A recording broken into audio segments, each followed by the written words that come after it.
আসসালামু আলাইকুম ওয়া রাহমাতুল্লাহি ওয়া বারাকাতুহু। তো ওইদিনকে যে এই ফুল পিঠা, নিম পাতা পিঠা, শামুক পিঠা যে পিঠাগুলো বানাইছিলাম ওগুলো কিন্তু শুধু বাজা দেখাইছি। ওগুলোতে কিভাবে গুড়ের শিরা দেয় ওটা কিন্তু দেখাই নাই। তাই আজকে এই জায়গায় পড়ছি আমি খেজুরের গুড় নিয়া। তো খেজুরের গুড় পিঠাতে কিভাবে দেয় ওটাই দেখাইলাম। তো আমি তো খেজুরের গুড় নিছি, আপনারা যে কোনো গুড় নিতে পারেন।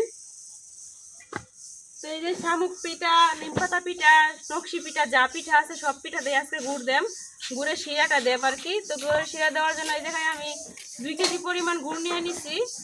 এখন এই গুড়গুলো একটু হালকা হালকা দাও দিয়া ভেঙে দিতে হইব, আস্ত দিলে গুড় গলতে সময় লাগবে ওই জন্য। তো আমি এইভাবে এখন কাটতে দেব, কাটতে একটু ছোটো ছোটো করে নেম।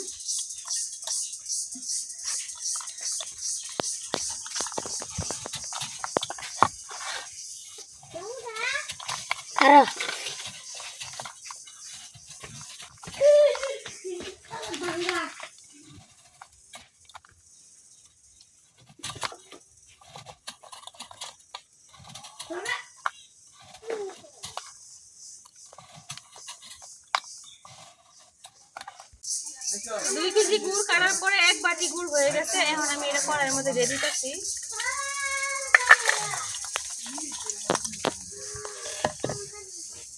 এক করা হয়ে গেছে। তারপরে মনে হইতেছে যে এগুলা পিঠা আছে, হইতো না তো পিঠাগুলো।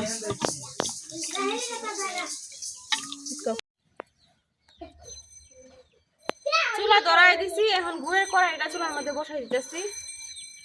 আর আমি অল্প একটু পানি দিয়ে নিতেছি।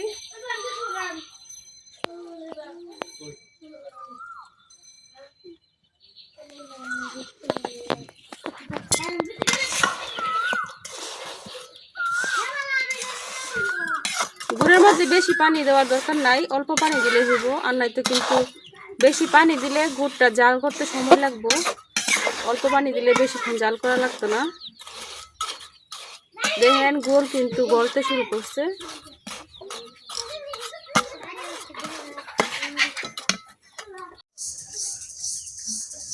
গুড়টা গলতে শুরু করছে, আর এই সময় কিন্তু একটু ঘন ঘন লাগা দেওয়া লাগবো, নাইলে কিন্তু নিচেটা লাগতে থাকবো আর পুরো গন্ধ করবো। তো আমি কিন্তু লাগাটার উপরে আছি।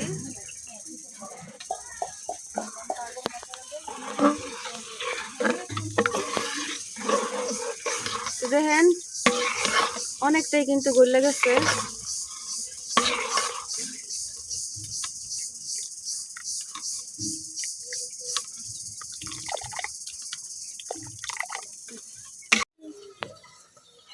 সবটা গুড়ি খুব ভালোভাবে গইলা গেছে, গুড়ের মধ্যে ঝুড়ে গোলা কাশা পড়ছে।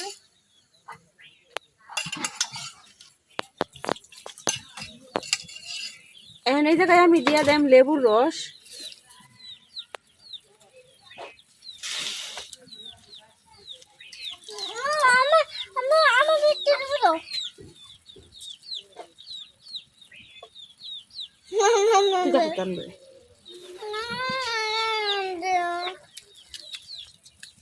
তিন পিস লেবুর রস দিয়ে দিচ্ছি আমি এই জায়গায়।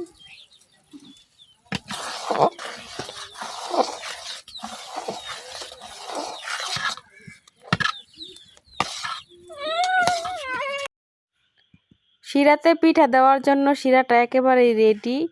তো এখন শিরাটা আমি চুলা থেকে নামায় নেম। দেখেন শিরার কালারটা কত সুন্দর হয়েছে গুড়টা গলে যাওয়ার পরে, একবারে দেখতে অনেক ভালো লাগতেছে আমার কাছে। শিরা নামাইয়া এখন আমি পিঠাগুলো আবার ভাজি করার লাগিয়া কড়াই বসায় কড়াই তেল দিতেছি।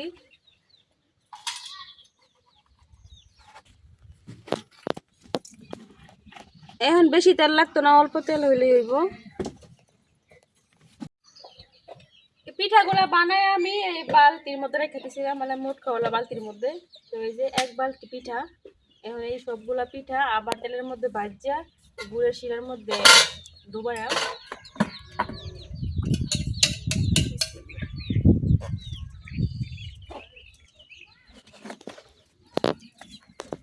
তেলটা পুরোপুরি গরম হয় নাই, হালকা গরম হয়েছে।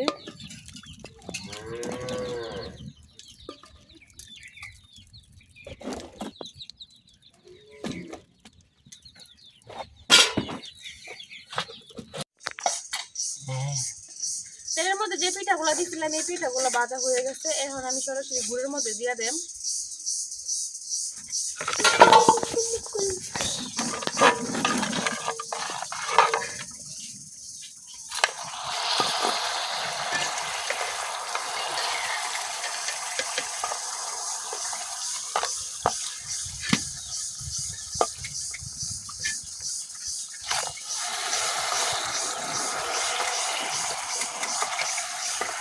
এইভাবেই 2-3 মিনিটের মতো গুড়ের মধ্যে ডুবায় রাখা দিলাম, তাহলে কিন্তু ভিতরে খুব ভালোভাবে গুড়ের শিরাটা ঢুকবো।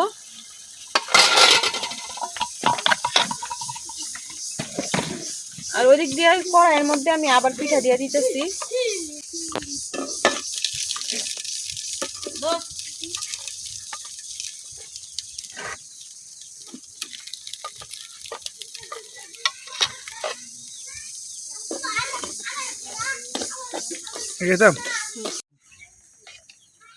পিঠাগুলো আমি গুড়ের মধ্যে 2-3 মিনিট ভিজায় রেখে দিয়েছিলাম, এখন উঠাই নিতেছি।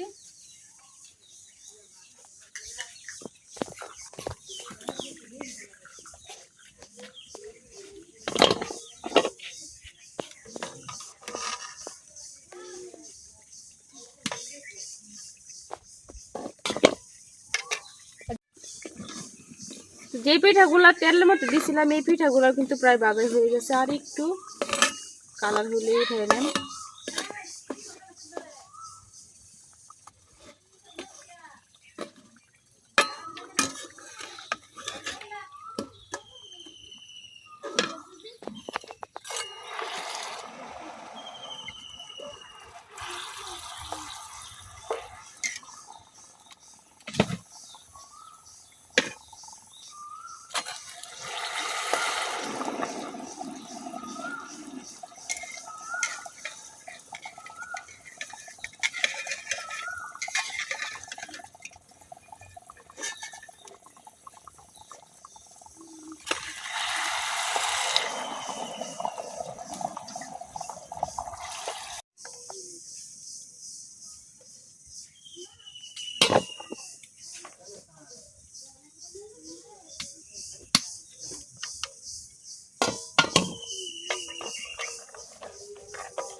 তো গুড় দেওয়ার পরে দেখেন এক একটা পিঠার কালার কত সুন্দর হয়েছে।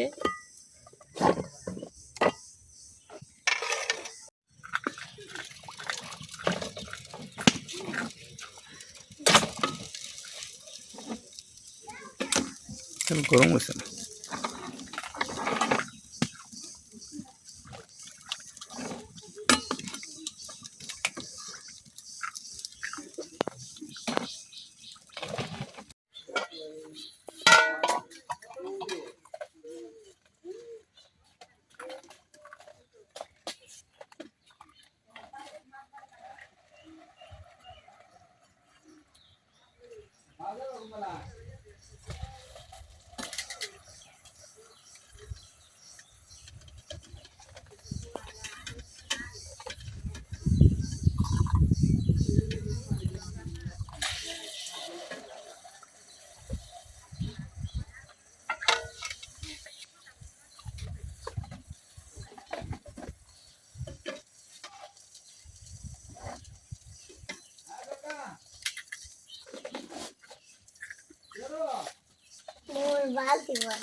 এই নকশি পিঠাগুলা বানানো যেমন কঠিন, তো আমার কাছে তো আমি পারি, আমার কাছে কঠিন লাগে না, অনেকের কাছে কিন্তু অনেক কঠিন লাগে।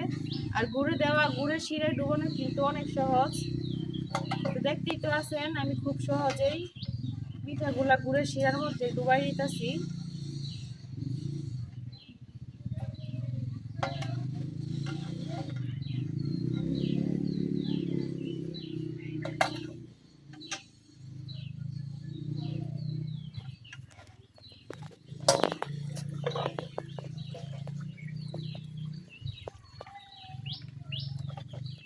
শিরা ভিতরে ঢোকার পরে পিঠাগুলো অনেকটাই ভারী হয়ে গেছে, আর দেখতেও কিন্তু অনেকটা সুন্দর লাগতেছে।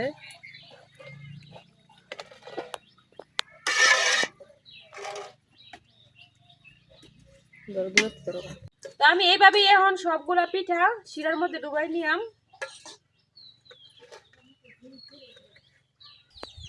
নকশি পিঠাগুলা ভাজা শেষ। এই একটা পিঠা আছিল, আর আমার গুড়ের পরিমাণও একেবারে কমে আছে। তো এখন আমি শামুক পিঠাগুলা ভাজা লিয়াম।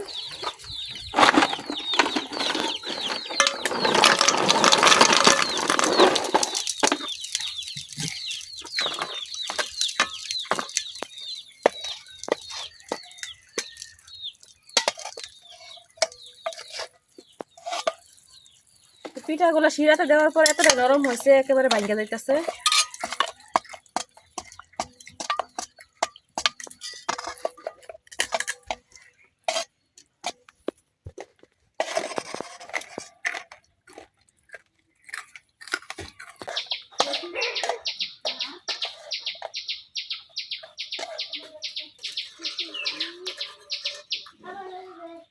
একইভাবে আমি শামুক পিঠাগুলাও ভাজে আবার এই শিরার মধ্যে দিয়ে লইতেছি।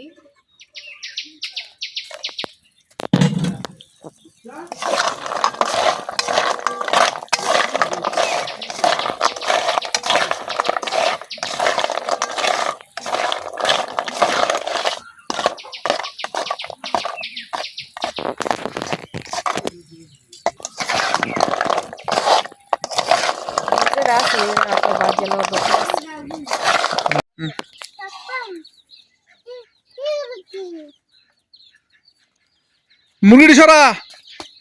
তো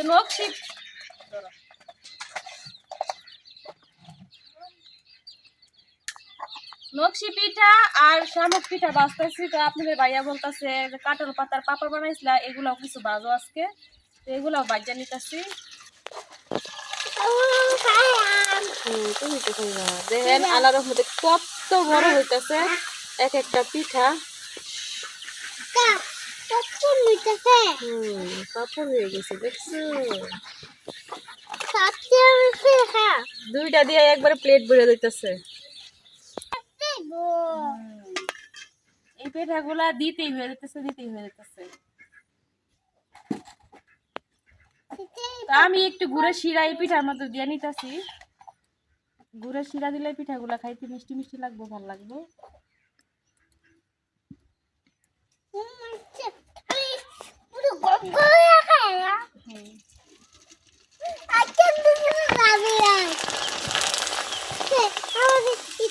দেখেন কত বড় হইতেছে, এক কড়াই হয়ে যেতেছে একেবারে।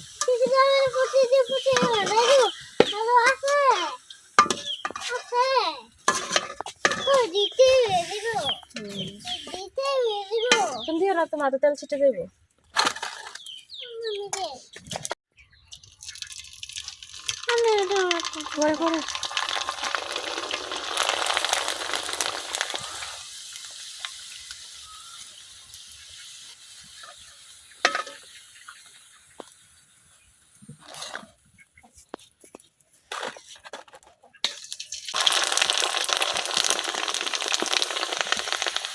তো সবগুলো নকশি পিঠাতে গুড় দেওয়া হয়েছে, গুড়ের শিরা দেওয়া হয়েছে, আর অর্ধেক শামুক পিঠাতে গুড় দেওয়া হয়েছে, আর হয় নাই কারণ গুড় শেষ।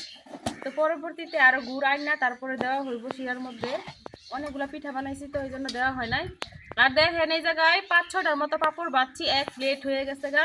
আর পিঠাগুলো কত বড় বড় হয়েছে, এক একটা পাপড় অনেক বড় বড় হয়েছে, কারণ কাঁঠাল পাতাগুলো একটু বড় বড় আসলে এই জন্য পিঠাগুলো বড় বড় হয়েছে। আর দেখেন গুড়ের শিরা দেওয়ার পরে পিঠার কালার গুলো কত সুন্দর দেখা যাইতেছে, দেখতেই কিন্তু ভালো লাগতেছে। তো আপনারা কোন জায়গায় কি পিঠা বানায় খাইবেন অবশ্যই কমেন্টে জানাইবেন। আমি তো ঈদের জন্য এবারে অনেক পিঠা বানাইছি, শিরিষ পিঠা, নকশি পিঠা, শামুক পিঠা, কাঁঠাল পাতায় পাপড় পিঠা, আবার হইতেছে কি নিম পাতা পিঠা, অনেক পিঠা বানাইছি, হাতে সেমাই বানাইছি, মেশিনে সেমাই বানাইছি, অনেক কিছু বানাইছি। তো সবকিছু মিলাই অনেক ভালো লাগতেছে। তো আমার পিঠাগুলো কেমন হয়েছে শিরা দেওয়ার পরে অবশ্যই কমেন্টে জানাইবেন। আজকে ভিডিও পর্যন্ত, সবাই ভালো থাকবেন, সুস্থ থাকবেন, আল্লাহ হাফেজ।